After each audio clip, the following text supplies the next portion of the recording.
Olá, amigos. Iniciando aqui mais uma edição do podcast do Gente que Fala. Nós estamos falando para a Com Brasil TV, TV aberta, Instagram, Facebook e OutTV. Eu peço que no YouTube você se inscreva e ative o sininho, que lá está. Recebo com muito prazer o meu amigo Felipe Sigolo. Seja bem-vindo, Sigolo. Muito obrigado, Fausto Camunha. É um grande prazer revê-lo, poder estar aqui presente contando um pouco da educação de Diadema. O prazer é meu em revê-lo e faz algum tempo que não nos vemos, né? Desde que você foi para a secretaria, não vi mais você. É, a vida corrida lá, muita coisa para fazer.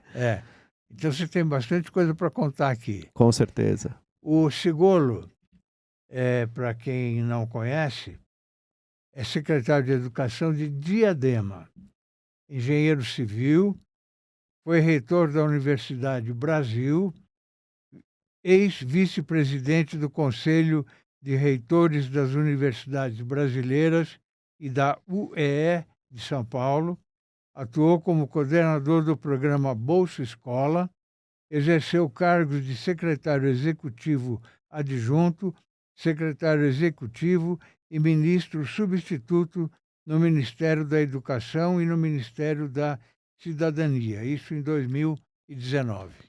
Está correto? Exatamente, foi uma época muito boa no Ministério da Educação com o ministro Mendonça Filho, que agora é relator em medidas importantes da segurança pública também, que entende tanto de educação, Maria Helena Guimarães de Castro. A gente conseguiu muitas reformas naquela época com o presidente Temer, de 2016 a 2018, Base Nacional Comum Curricular, reforma do ensino médio, foi uma época muito boa. Que experiência que você adquiriu, hein, Seguro? Foi sensacional. E ontem, se me permite, Fausto, ontem aconteceu uma coisa muito incrível. Eu fui reitor da de uma universidade que tem um curso de medicina em Fernandópolis por 3 anos. A gente formou, acho que uns 1.500 médicos. E ontem teve um incidente, uma pessoa passou mal, eu acompanhei até o hospital. E estava lá na porta do hospital, esperando o atendimento dela, foi na emergência, e o diretor clínico do hospital falou assim, não, Felipe, ó, você me formou, é você que me deu o diploma e me ajudou lá. Que alegria para você. Foi um momento de grande satisfação. Sigolo, você nasceu em São Paulo? Eu sou paulista da Moca, minha família é toda da Moca. Como foi sua infância lá na Moca? Olha, hoje já não tem mais, mas a gente andava muito de bicicleta, ficava muito na rua, foi uma infância muito feliz. Pude desenvolver, pude me desenvolver, tive a oportunidade de cursar a escola, depois fiz o curso técnico no Liceu de Artes e Ofícios, que hoje tem bastante, mas naquela época era muito mais difícil, e depois me formei como engenheiro na FEI, mas sempre quis a área pública. Comecei a trabalhar com o ministro Paulo Renato no Ministério da Educação cedo. Que infelizmente já se foi. Uma perda muito cedo, ele era uma pessoa muito especial. Também com o secretário nacional do Bolsa Escola, Floriano Pêsaro, isso já faz 25 anos. E aí sempre trabalhando na área pública, em diversas carreiras, diversos cargos, mas sempre cumprindo missões, realizando projetos. Naquela época a gente implantou o Bolsa Escola, que foi o precursor do Bolsa Família. E hoje beneficia tanta gente. Agora precisa de uma reforma. Precisa dar uma ajustada. Hora, né, de atualizar, né? Eles vai distorcendo, então sempre tem que dar uma reformada, sempre tem que dar uma mexida. E eu tive depois a alegria de voltar para o MEC, para o Ministério da Educação, e cuidei de várias reformas também, como a reforma do FIES, o financiamento estudantil. Eu fui o principal responsável, o presidente do comitê gestor, então tenho esse orgulho. Nós acompanhamos você porque o programa tem 25 anos que fala. E você sempre foi freguês do programa, né? E nesses momentos, na Secretaria de Assistência Social, em alguns momentos a gente foi passando aqui com muito orgulho. Você conduz com maestria aí, com toda a equipe, fico muito feliz. Muito obrigado, mas é sempre um prazer receber você. Vamos começar pela trajetória profissional sua. Você se formou em Engenharia Civil pela Mauá. Pela FEI e depois o MBA pela Mauá. Fiz as duas. o que levou um engenheiro a se dedicar pela gestão pública, especificamente pela educação? Aliás, você é uma das pessoas que mais conhece educação neste país. Obrigado, É, Fausto. Eu fico feliz de é. poder contribuir. Eu já desde o movimento estudantil já queria ajudar, já queria participar, já ficava indignado com coisas da cidade, do estado, do país.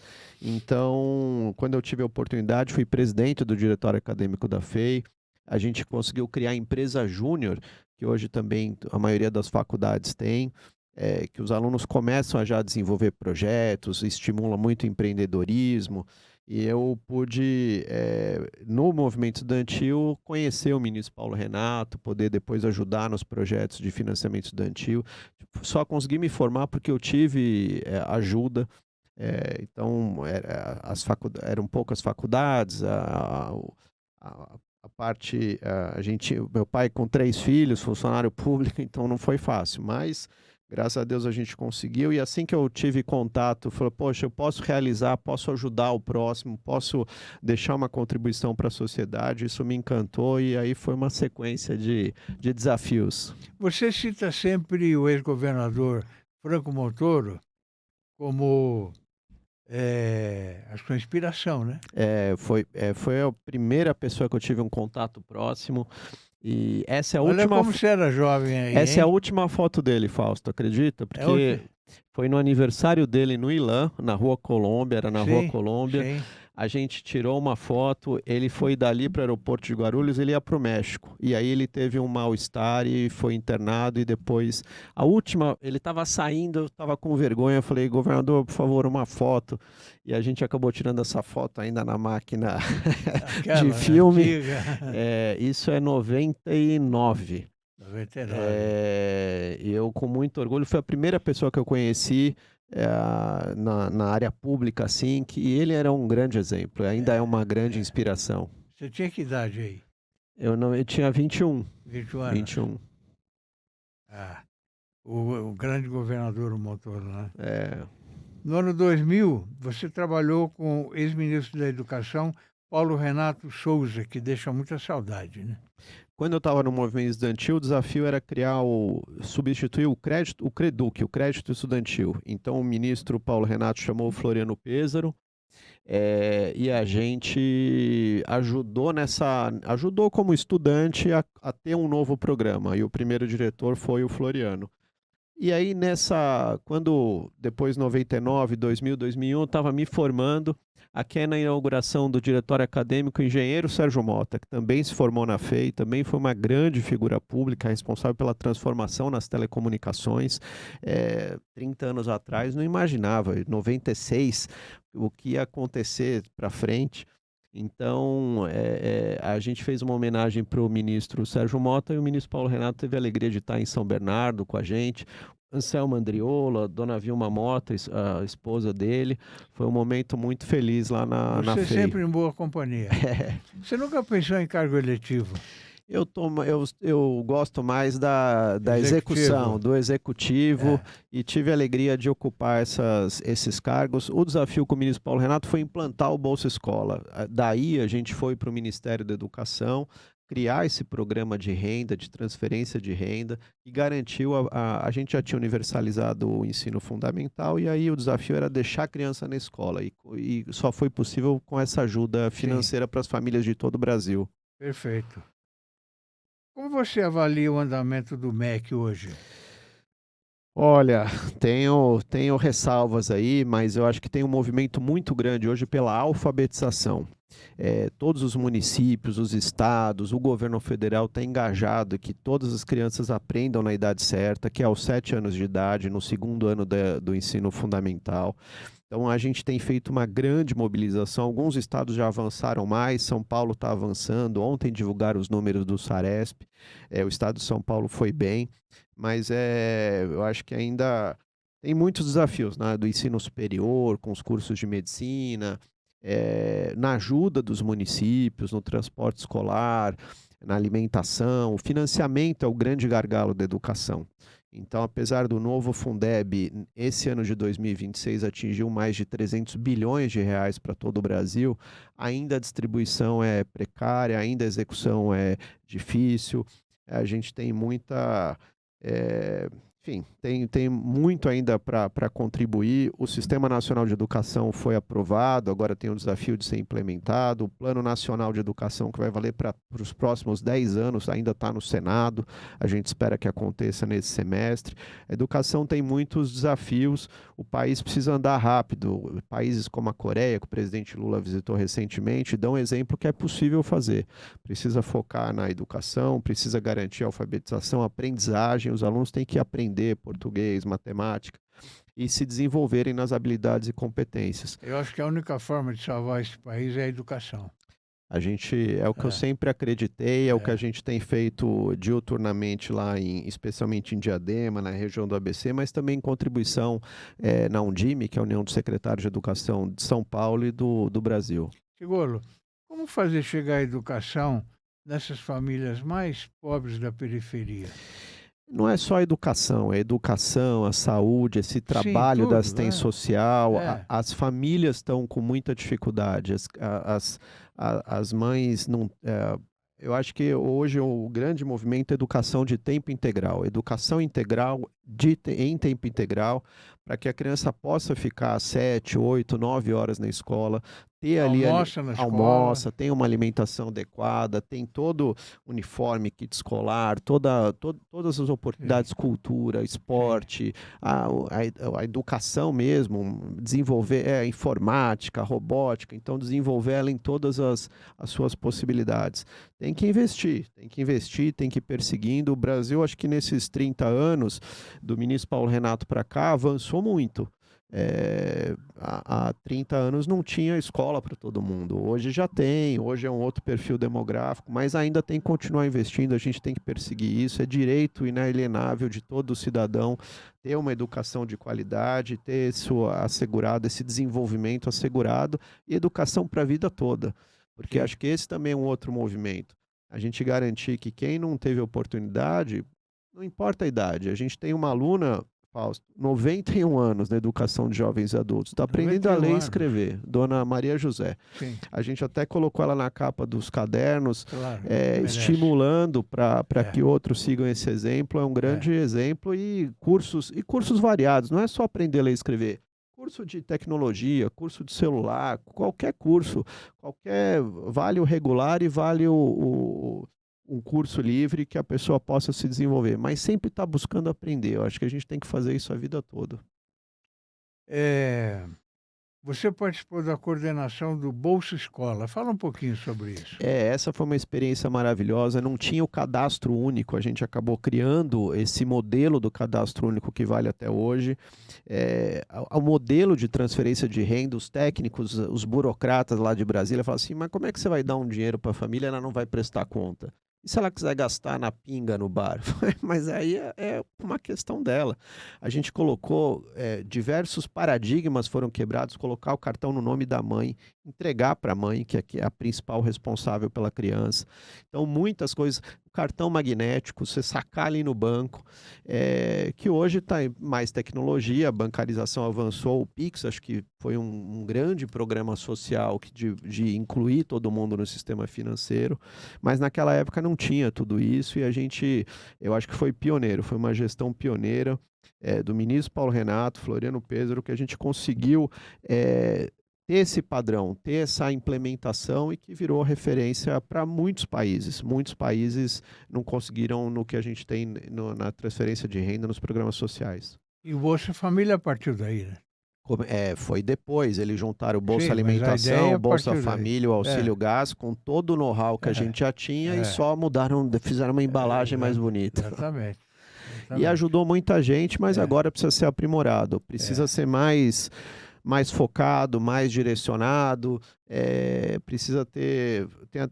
tive uma discussão recente com o senador Suplicy, de ter uma renda básica, enfim, precisa ter um outro modelo, o mundo mudou muito, precisa um pouco de meritocracia. Eu acho que aí o pessoal tem que estudar, mas precisa de uma reforma desses programas sociais.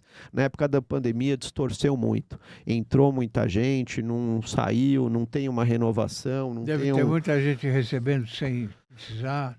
não tem um foco É, para o trabalho, aí é. tem aposentadoria, tem o BPC, enfim, precisa de uma reforma. Isso é importante que Mas é um programa aconteça. importante. É, De toda muito, forma, é muito muito. Foi importante. histórico.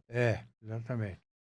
Como é que foi o convite para você? Como é que você surgiu lá em Diadema? Olha, foi uma grande surpresa. O prefeito Takayamauchi é um prefeito novo, de primeiro mandato, mas que vem fazendo uma revolução na educação. Eu Mas acho você que já o conhecia? não o conhecia. E o pior, a gente foi contemporâneo na faculdade na mesma época. Sim, Ele foi meu bicho, por dizer assim, porque eu sim. entrei no primeiro semestre de 96, ele entrou no segundo semestre. Então a gente estudou em algum momento junto, mas eram muitos alunos, mais de 500 naquela época. Hoje a engenharia diminuiu bem e a gente não se conheceu. Mas eu vim conhecer ele agora, admiro, é um grande professor, tem feito uma gestão incrível, dedicado, determinado, e o resultado está aí. A gente tem feito as entregas, tem garantido uma transformação da cidade. Ele trabalha 18 horas por dia, é Mas incansável. quem indicou você para ele? Ele queria um nome, enfim, um nome ali Alguém que conhecesse a diferente. educação E aí profundamente. algumas pessoas acabaram sugerindo. Olha o Segulo. Hoje, então, o deputado João Cury, que foi secretário Sei, estadual, secretário sei. municipal, Bruno Gabriel, o Kiko Teixeira, que foi prefeito de Ribeirão Pires, de Rio Grande da Serra. Então, teve aí uma coincidência de fatores e eu estou muito feliz lá em Diadema. Como é que você enxerga hoje a cidade de Diadema? Olha, tem muitos desafios, Fausto. É triste ver como Muito problema, a né? cidade chegou nesse ponto. Só de dívida, 1,6 bilhão de reais. Nossa. É o segundo município do Brasil com a maior dívida com o governo federal, com o INSS. É difícil administrar Só assim, hein? perde para Apucarana. Então, é uma cidade que não gera tanta receita, tem dificuldade em ter receita. Tem dívida muito grande, tem uma gestão atrasada administrativa, mas tem um potencial enorme, como a qualidade dos professores. Então me surpreende, os professores estão bem preparados, estão bem remunerados, mas a gente tem dificuldade de licitar, tem dificuldade ali do administrativo, mas eu acho que precisava de alguém com esse pulso firme, com essa vontade de querer fazer, de dar resultado, como o prefeito Takayamauchi. Então, acho Sei. que agora a gente vai transformando. Lembrar que Diadema, nos anos 2000, foi a cidade mais violenta do Brasil, com o maior número de homicídios. Diadema hoje, Fausto, é a cidade, junto com Taboão da Serra, com maior densidade demográfica do Brasil. São 400 mil habitantes em 30 quilômetros quadrados. Não tem nenhuma região do Brasil com tanta gente espremida. Não tem, e aí os problemas sociais decorrem muito disso. Não tem uma área verde, não tem um espaço de lazer. É tudo muito concentrado ali, tudo muito apertadinho. 410 mil habitantes numa área de 30 quilômetros quadrados. São 13.500 habitantes por quilômetro quadrado. É uma concentração absurda. É muito parecido com o Taboão da Serra. Taboão da Serra tem 300 mil em 20 quilômetros quadrados. Sim. Então é um desafio ali de urbanismo, de administração. As escolas são pequenas, a gente tem muita dificuldade. A primeira diretriz do prefeito foi: vamos reformar todas. Então, colocar num padrão que a família possa ter orgulho, possa ter segurança de deixar seu filho ali, saber que ele vai aprender. Depois foi ter comida, alimentação escolar boa. Então, todas têm ali uma alimentação feijoadinha, estrogonofe, fruta. Sempre tem uma comida boa para a criança, que é importante ali. Uniforme, kit escolar, então todo livro, tudo a gente está providenciando para que Tudo ela isso tenha. com pouco dinheiro. Com muito pouco dinheiro. Tem que apertar bem, tem que fazer ali uma gestão muito, muito, muito difícil mesmo, muito austera, porque não tem recurso. Nesses casos não há ajuda do governo do estado? Olha, o governo do estado já ajudou mais os municípios. Hoje a gente tem fica muita expectativa, mas não tivemos nenhum recurso, assim, não teve liberação de ônibus, de micro-ônibus, de van, creche, de ajuda no custeio, né? Não tivemos. Essa situação, com certeza, se deve a más gestões, né, anteriores. Vai acumulando, vai. Agora A dívida vai crescendo. a dívida vai crescendo, eles não pagavam porque tinha uma liminar, a liminar caiu depois que o prefeito perdeu. Então, aí mudou a gestão, a liminar caiu, essa dívida ficou. O Instituto de Previdência quebrou, agora tá sendo obrigado a fazer uma reforma da Previdência. É um dos municípios que ficaram para trás. Mas a gente vai correr aí, vai colocar ele em Você dia. está lá em tempo integral. É, Você está morando por lá? Não, você a vai e gente tem que volta. trabalhar 18 horas por dia aí para dar conta de Você tudo. você sempre foi assim, não é novidade. Pega um desafio. Hoje mesmo a gente já entregou a creche EMEB Chico Mendes, uma reforma grande, laboratório sensorial, sala dos professores modelo, uma brinquedoteca linda. Por que investir na educação da primeira infância é tão importante, Seguro? A primeira infância é a fase mais importante. A gente conseguiu ano passado universalizar as vagas de creche, então não tinha creche para todo mundo, a família ficava lá na fila e não era atendida. Desde o ano passado, a gente zerou a fila, todo mundo tem uma creche em tempo integral em Diadema. Então, pode levar seu filho, procura uma unidade, matricule a criança. Pode ser de 6 meses, pode ser de 1 ano, 2. A idade obrigatória para educação só a partir dos 4, mas essa fase da primeiríssima infância, de 0 a 3 anos, é a mais importante. Então, na creche que a gente vê ali se os direitos estão sendo garantidos, se ela está sendo bem cuidada, a alimentação correta, a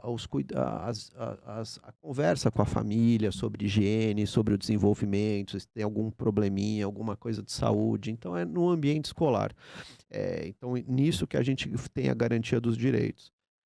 Então, são 8.000 crianças em creche, 8.000 na pré-escola, a pré-escola já é de 4 e 5 anos. Então, nessa primeira infância, de 0 a 6, eu fiz um curso do Núcleo de Ciência da Primeira Infância com um módulo em Harvard.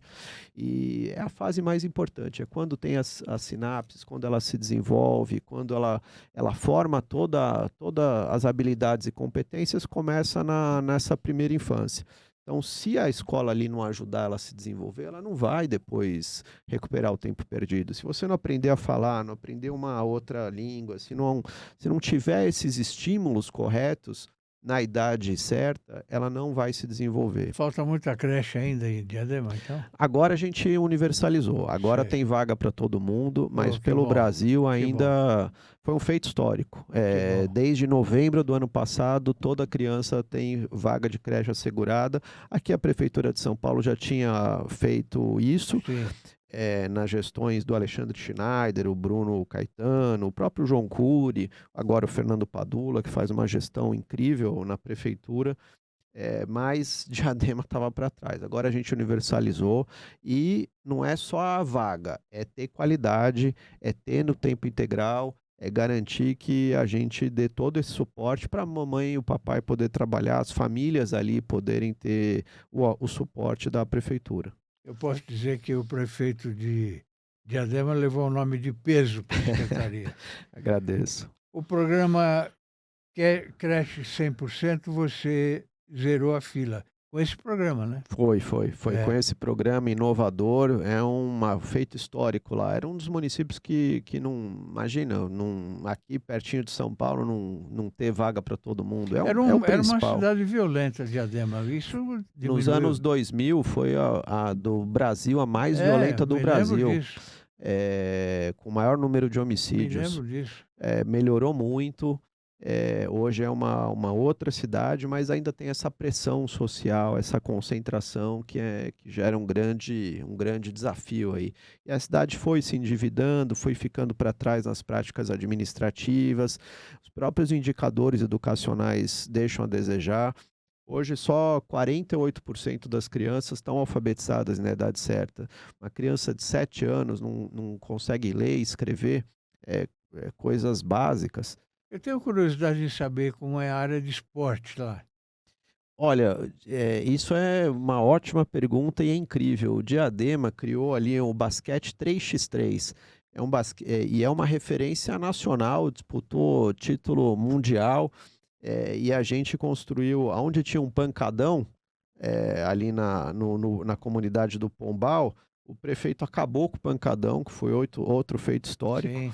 e colocou as quadras 3x3. Então, os alunos ali estão aprendendo basquete, estão quadras profissionais, com piso, com tudo adaptado, e está virando uma referência. Então, a gente tem estimulado o esporte na cidade, especialmente é a cidade do basquete O 3x3. esporte é ligado à Secretaria de Educação? Não, a gente tem uma outra Tem secretaria a com o Secretaria de Renato, Esporte, né? mas que É. trabalha muito em Deve ser conjunto. esporte e lazer. Isso, com parcerias. É. Tem a Secretaria de Juventude, a gente tem ali muitas parcerias com várias áreas, mas o esporte, a cultura e a educação são integrantes ali do nosso projeto de Você desenvolvimento. está me dizendo que a violência baixou bastante, né? Graças a Deus. Acho que no estado de São Paulo em geral, né, eu acho que tem aí uma política de segurança de muitos anos que vem dando efeito. Eu acho que o investimento dos governos estaduais, acho que especialmente o governador Geraldo Alckmin, governador José Serra, a gente teve um investimento contínuo em 20, 30 anos, muito, muito na saúde. A saúde estadual acho que é reconhecidamente muito boa. Na segurança, eu acho que essas duas áreas avançaram muito no estado de São Paulo. Pode procurar um hospital estadual, comparando com outros estados, eu viajei já o Brasil inteiro e você vê que realmente São Paulo está muito à frente, tem muito investimento. Tem um dado importante aqui. Em um ano, Diadema dobrou o número de alunos leitores, de 725 para 1.405 em 2025. Como esse resultado foi alcançado, Seguro? É esse foco na alfabetização. Então a gente está investindo muito que a criança consiga ler e escrever na idade certa. Tem esse teste do governo do estado, a fluência leitora, é parte da avaliação. Educação você tem que estar avaliando todo momento para Claro. saber se está no caminho certo. Sim. E esse foi um grande orgulho para a gente. A gestão passada nem participava. Então a gente agora participa, incentiva o aluno, os alunos que têm alguma dificuldade, a gente já faz ali um investimento nele, uma recomposição de aprendizagem, já dá uma atenção especial, já estimula que ele, no tempo dele, da forma dele, mas que ele tenha as oportunidades. Esse é o ponto, dar oportunidade para todo mundo se desenvolver da maneira que puder. Tem muitos alunos atípicos também, é um fenômeno nacional. A gente tem esse desafio também da inclusão, da educação especial inclusiva, mas que também faz parte, a gente tem procurado aprimorar isso, também recebê-los e também dar toda a atenção, e aí cada um vai se desenvolvendo também no tempo que pode. Eu vou ser um pouco redundante. Na sua visão, Sigolo, o que mais impede as crianças de serem alfabetizadas hoje? Olha, eu sinto que a questão social impacta.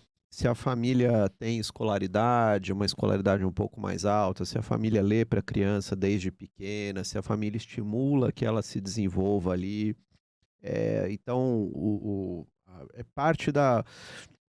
Tem aquele ditado africano que fala que precisa de uma comunidade inteira para educar uma criança, para É, cuidar de uma criança. é. Então ali parte é a questão social influencia a família ali e parte é na escola. Então a gente não estava ali focado, fizemos uma formação continuada com os professores muito intensa, tem uma diretriz nacional, estadual e municipal agora pela alfabetização. Então, se a criança não conseguir acompanhar, os materiais agora estão diferenciados. Tudo isso começou, participei da Base Nacional Comum Curricular, é um documento de 600 páginas que diz o que a criança tem que aprender, em que série, em que ano, habilidades e competências, as experiências. Então, ali foi um documento referencial e agora vai se desdobrando. Então, acho que a alfabetização, o Brasil está nesse caminho certo de garantir que todas as crianças consigam ler e escrever Diadema a gente está ainda com metade dos alunos sem saber ler e escrever na idade certa, mas já avançamos aqui e eu espero que nos resultados que vão ser anunciados a gente chegue perto aí de 100%. Não dá para aceitar menos que isso. Claro. Todo mundo tem que ter a oportunidade de estar lendo e escrevendo. Algumas crianças, por questões muito específicas, a gente respeita, vai ajudar no desenvolvimento dela, da forma dela, mas as que tiverem condição, a prefeitura tem que garantir isso. Esse é o nosso foco, esse é o meu desafio aqui, pelo que eu perco o sono todo dia. E vai conseguir, você é do ramo e conhece bem a educação. Eu estou mostrando aqui a capa do nosso portal, que já tem 3 anos, seguro. É um portal só de artigos, de personalidades notáveis, profissionais, como você. E fica aqui o meu convite para você escrever também e falar sobre Diadema no portal. Eu acompanho, já vou contribuir, vou fazer um esforço aqui para garantir. Arruma um tempinho para escrever, você gosta de escrever, que eu sei. Conheça o Prevente Mais, o plano da Prevent Senior para somar saúde. Com unidades temáticas exclusivas, cada cuidado se transforma em uma experiência única. Uma ampla rede credenciada, sempre perto de você. Remoção aérea que garante segurança em qualquer lugar. É mais confiança, mais qualidade e mais tranquilidade que só o plano pioneiro em cuidado com sêniors pode oferecer. Prevente Mais, porque cuidar bem é entregar mais.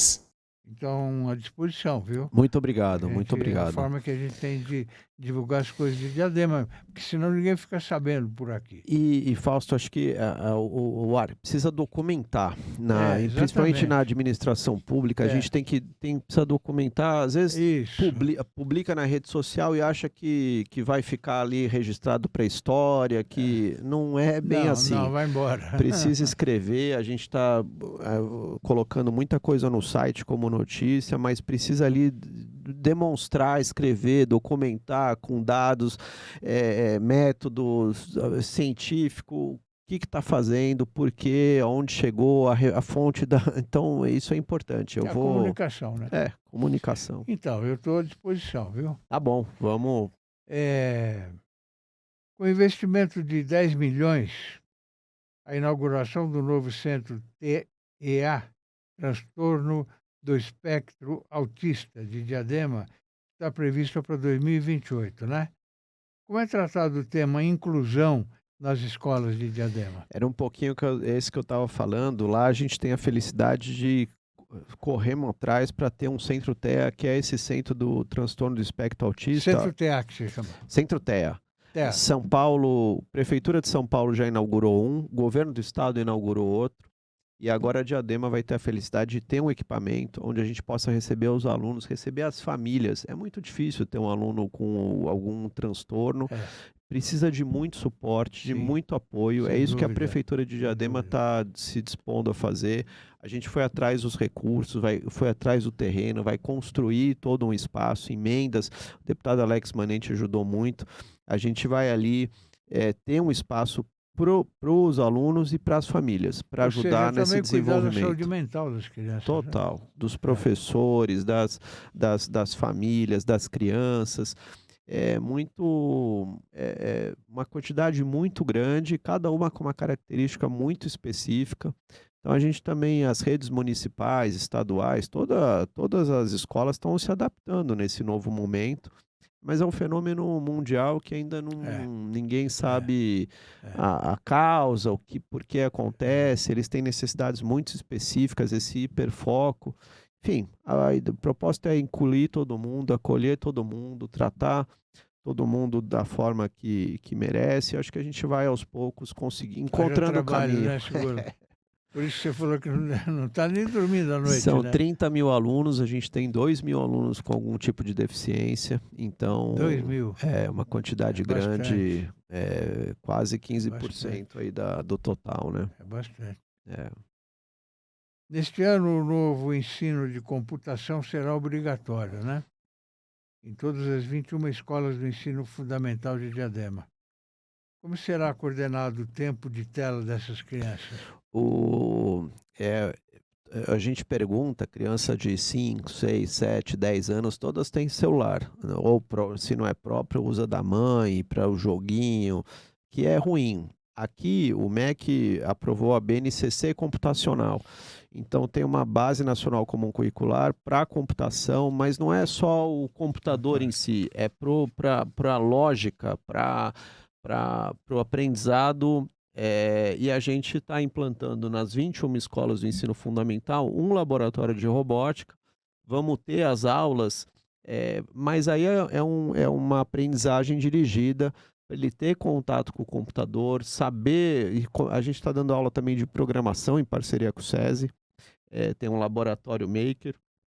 E isso vai ser importante no desenvolvimento. Então, um pouco dessa ansiedade deles de aprender, de ver como funciona, a gente vai dando através dessas aulas, e também a aula do Novo Mais Educação, que é o reforço, esse contraturno, essas atividades de tempo integral, que também a gente usa esses espaços com ar-condicionado. Nenhuma escola tinha nenhum aparelho de ar-condicionado até o ano passado. A gente já vai implantar mais de 200 aparelhos de ar-condicionado nas escolas, reformando os ambientes, precisa ter um ambiente acolhedor, moderno. Então, essa é a determinação do prefeito Taca para a gente ir resolvendo e transformando. Você já faz uso da inteligência artificial por lá? É até uma discussão que está no Conselho Nacional de Educação, com o conselheiro Celso Nisquier. Eu, pessoalmente, uso na medida que posso, a gente vai aprendendo. Na rede ainda não, até porque os alunos eles têm usado mais para correção de trabalhos, para ir desenvolvendo outras atividades, mas aqui eles ainda são pequenos. A gente estimula muito que brinquem. Eles têm que brincar, têm que interagir um com o outro, têm que correr, têm que ir ali na grama, na areia. Muito manusear, e desenvolvendo essas habilidades manuais. Então, a gente tem só até o 5º ano os alunos de 10 anos de idade, então ainda não. Mas estamos pensando para os professores, estamos atentos a essas transformações, vendo como é que a gente ajuda a desenvolver as avaliações, os materiais. Tem sistemas muito interessantes da própria Microsoft, que a criança lê o texto, ela já dá ali toda a análise do que errou, o que acertou, a dicção. Então tem ferramentas que ajudam muito. Sobre o uso do celular para as crianças, que você diz? Eu acho que o país está no caminho correto de proibir nas escolas, de limitar, especialmente para os menores, e limitar o tempo. Tem que ser ali um pouquinho.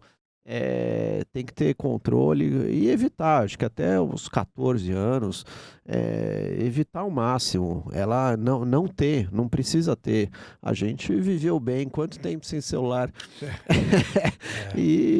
Depois veio aquele tijolo, né? Depois agora ninguém consegue largar, mas acho que quanto mais eles evitarem isso, porque depois depois não tem jeito.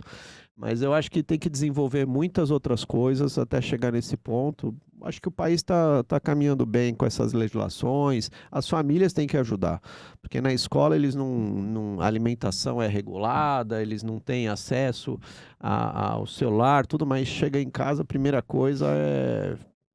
Então, a conscientização com as famílias a gente tem trabalhado também. Esse aspecto da alimentação, da cultura digital.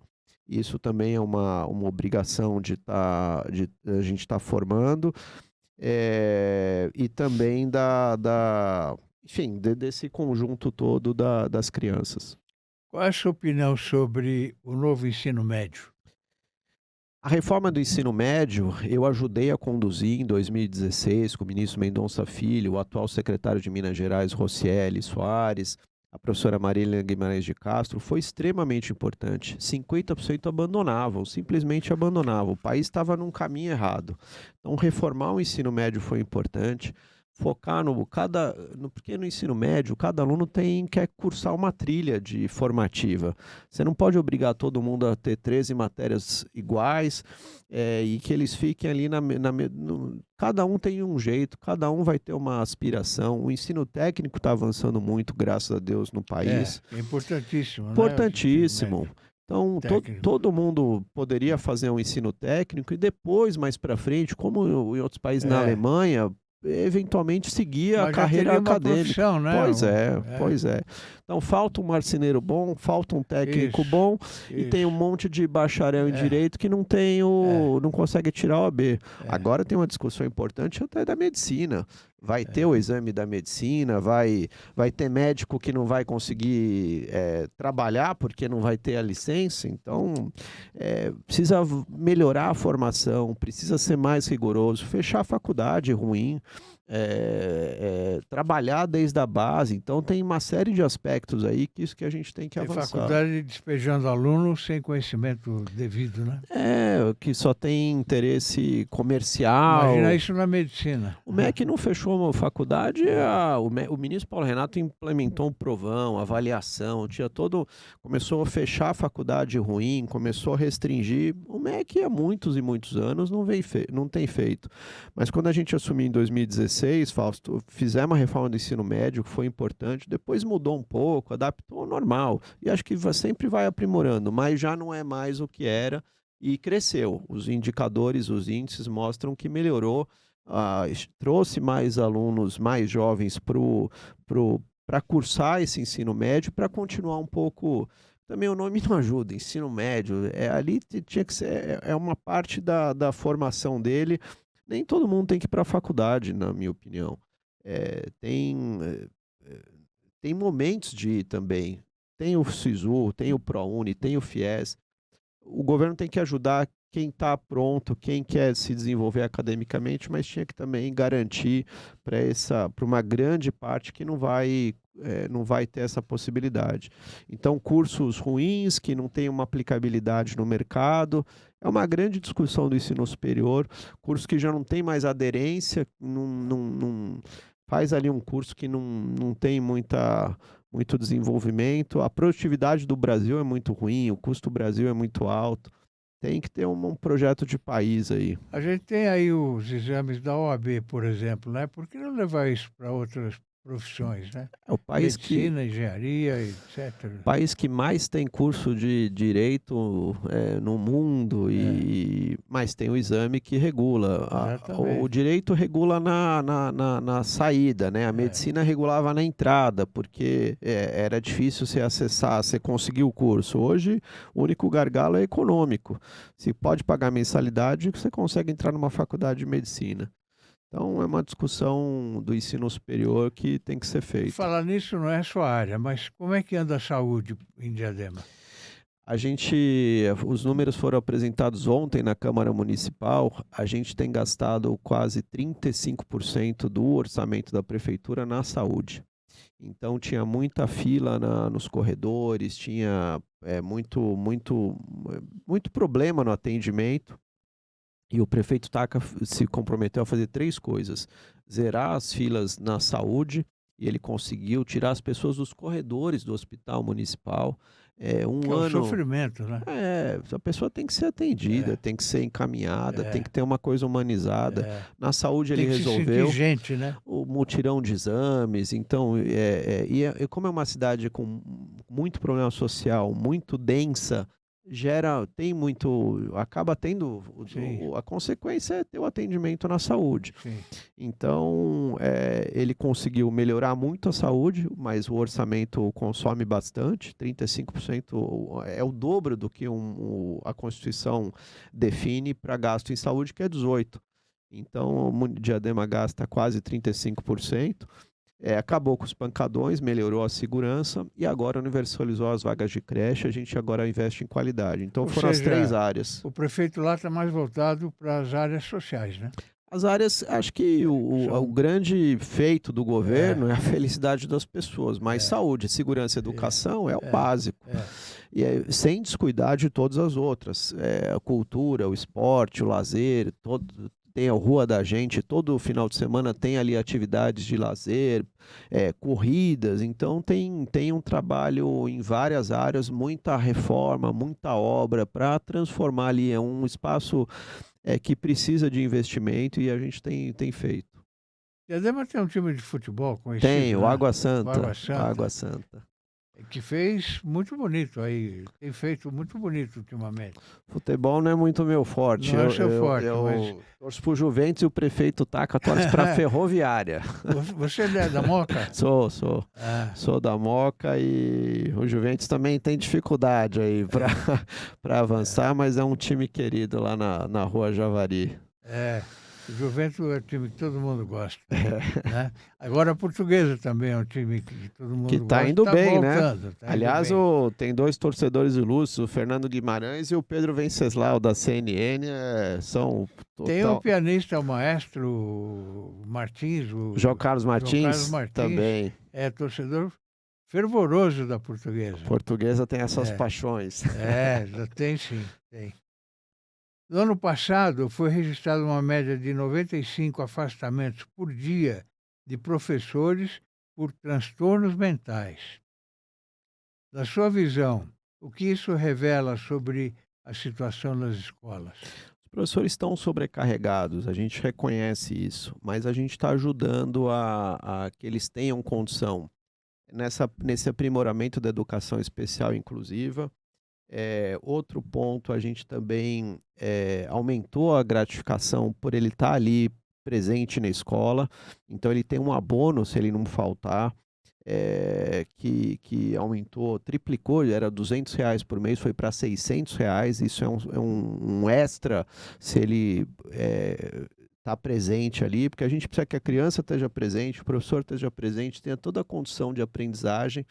Então nós estamos investindo nisso, ajudar que tenha menos alunos em sala de aula, que tenha ali o agente de apoio, que tenha o estagiário, que a gente tenha os materiais adequados, tenha toda a infraestrutura para facilitar, ajudar o professor. Os professores são qualificados, são batalhadores, são dedicados.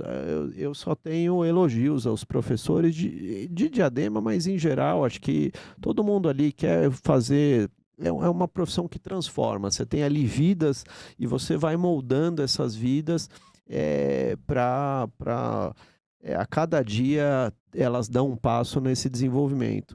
Então, mas a gente tem que ir ajudando um pouco para não ficar tão sobrecarregado.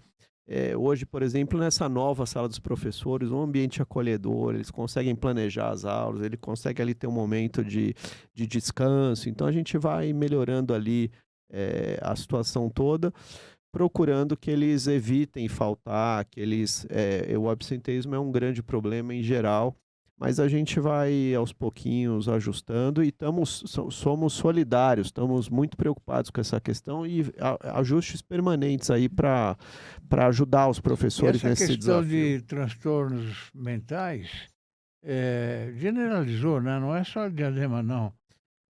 Acho que no país inteiro, no mundo inteiro. Tem as causas externas, muitas coisas externas, mas também tem no que a gente pode fazer, que é melhorar ali a condição da sala de aula, isso a gente tem feito e vai fazer cada vez mais. A gente não aguenta, né? Difícil. A pressão é muita, né? Muitas... Ganha pouco, tem problema de dívida, tem... família para sustentar, não consegue. Depois da pandemia, a vida ficou bem mais difícil. Mudou para pior, né? Mudou para pior.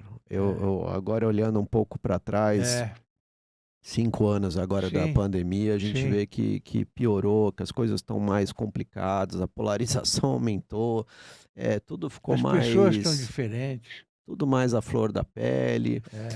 Foi uma época difícil, mas acabamos sobrevivendo, né? Mais de 700 mil mortes.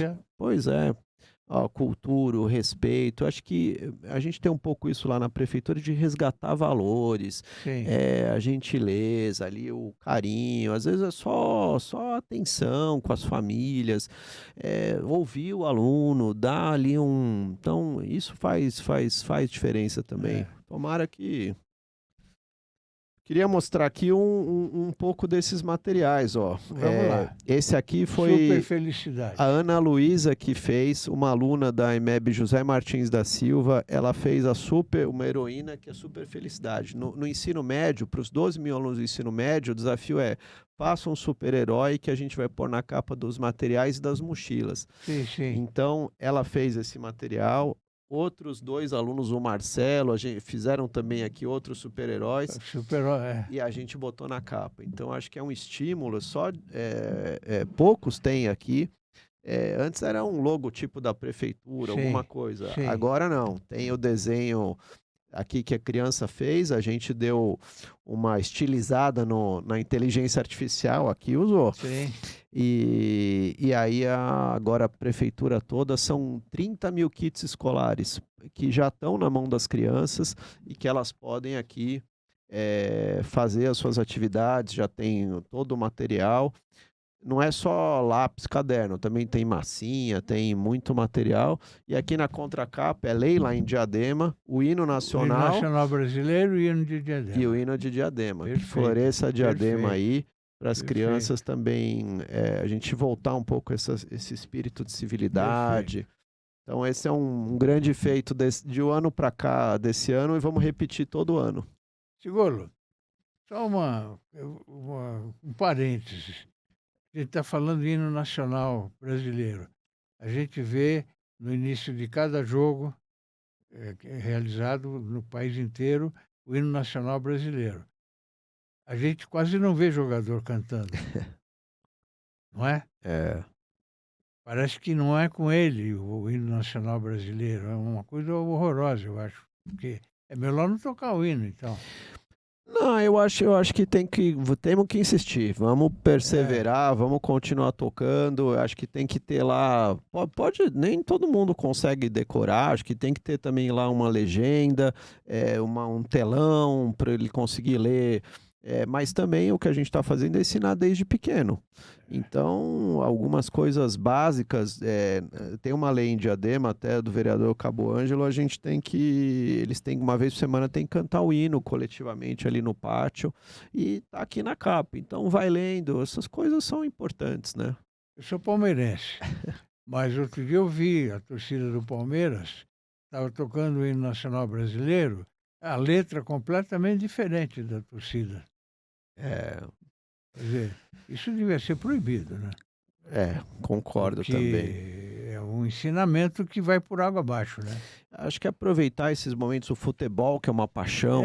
Eu tenho um sobrinho apaixonado por futebol, São Paulino, o Theo, e a Alice, que é corintiana, o Theo é São Paulino. Sim. E eles ficam ali vidrados. Eu acho que aproveitar esses momentos para educação, para aprender, para ter os valores. O hino acho que é um momento importante, a gente tem estimulado que cante nas escolas. Eu acho que o país, não a iniciativa do Ministério na gestão passada, falou, não, tem que filmar ali, tem que... Não, acho que é uma ação pedagógica, uma ação educativa para que os valores vão sendo, desde pequeno, os valores vão aparecendo ali nas crianças. É isso mesmo. O professor brasileiro, você acha que é devidamente valorizado no seu trabalho? Olha, tem avançado mas eu acho que tem que valorizar cada vez mais, porque é realmente o agente da transformação. A mão de 20, 30 crianças estão ali dependendo do professor. Se ele não está bem, se ele não tem toda a formação necessária, se ele não tem todas as condições de trabalho, isso vai refletir com certeza em 20, 30 crianças. Você vem há anos mexendo com a educação. Isso melhorou? Melhorou, Fausto, melhorou. Eu prefiro ser eu tendo a ser mais otimista, mas a gente vê que, eu acho que melhorou. Tem o piso nacional dos professores. Esse ano ainda o MEC corrigiu, o ministro Camilo Santana não ia ter reajuste, eles mudaram a lei para ter um reajuste efetivo. Acho que o país vem tendo mecanismos aí de valorização. O terço da jornada é importante, então... Ele é contratado por 31 horas semanais, na sala de aula efetivamente ele está 25, os outros é para planejamento, para formação, isso é importante. Então, algumas conquistas, alguns marcos ajudam nesse desenvolvimento e nessa valorização, mas o nosso espírito é valorizar cada vez mais. Aqui em Diadema a gente vai dar material escolar para eles terem condição, uma mala, enfim, material ali. A gente também vai dar para os professores até uma jaqueta, agenda, o que a gente puder ajudar nesse trabalho do professor. Meu grande sonho, mas que Diadema tem limitações, é comprar um computador para cada professor. Pelo menos isso, né? Pelo menos isso, mas aqui em Diadema não tinha nenhum computador em nenhuma escola. Tinham pouquíssimos ali que ficavam guardados, mas se Deus quiser, até o final da gestão do prefeito Takemaúcha, a gente consegue comprar um computador para cada professor, para que ele possa desenvolver o trabalho em casa, Importante. ali na sala de aula, para que a gente consiga ir avançando. O mundo avançou, né? A gente não vive mais sem isso. Eu fiz duas parcerias importantes, uma com a Microsoft, uma agora com a Google, para que a gente tenha as licenças, tenha os materiais, e aí falta agora o equipamento. Estamos colocando para os alunos, mas para os professores, quem sabe até 2028. Ricardo Godoy entrando, o que quer dizer que o programa está terminando. Sigolo. Eu faço uma outra pergunta para você. Se você fosse aluno em Diadema hoje, você teria prazer em ir à escola? Olha, eu teria. Tem escolas maravilhosas, a gente tem vaga, recebe os alunos, seja na creche, na pré-escola, no fundamental. É um ambiente propício ao desenvolvimento. Eu teria alegria, assim, de frequentar. A gente tem ido de manhã, ver a entrada dos alunos, conversa com as famílias. Eu acho que eles estão recuperando essa alegria de estar ali, né, todo dia, e isso vai garantir o desenvolvimento e vai garantir uma nação melhor, um Brasil melhor. E para encerrar, que mensagem você pode deixar para os alunos futuros profissionais de Diadema? Olha, aproveitem a escola. A gente tem feito um esforço muito grande, a escola, os materiais, não só para os alunos, para toda a comunidade escolar, as famílias.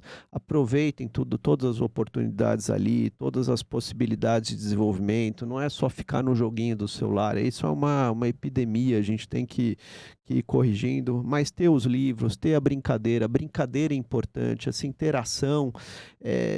Teve uma geração recente que não pôde conviver com os amiguinhos, que ficou preso em casa pela pandemia. Então aproveite esse momento, tudo que a gente tem ali disponível. Tenho certeza que a educação avançou e vai continuar avançando mais, e especialmente em Diadema. A gente tem ali uma meta ousada, um desafio de transformar a cidade efetivamente, deixar uma realização, e quero voltar aqui depois para contar mais ainda do que a gente fez. Você aqui tem porta aberta. Muito obrigado, Fausto. O momento que você quiser voltar, mas a gente vai chamá-lo também. Tá bom. Muito obrigado pela sua presença. A sua entrevista foi muito valiosa, tenho certeza, e renovo o convite para escrever para o portal. Minha forma de ajudar você lá em Diadema. Vamos deixar registrado todas essas conquistas que é da gestão do prefeito Takemaúcha. Perfeito. E parabéns ao prefeito também. Obrigado.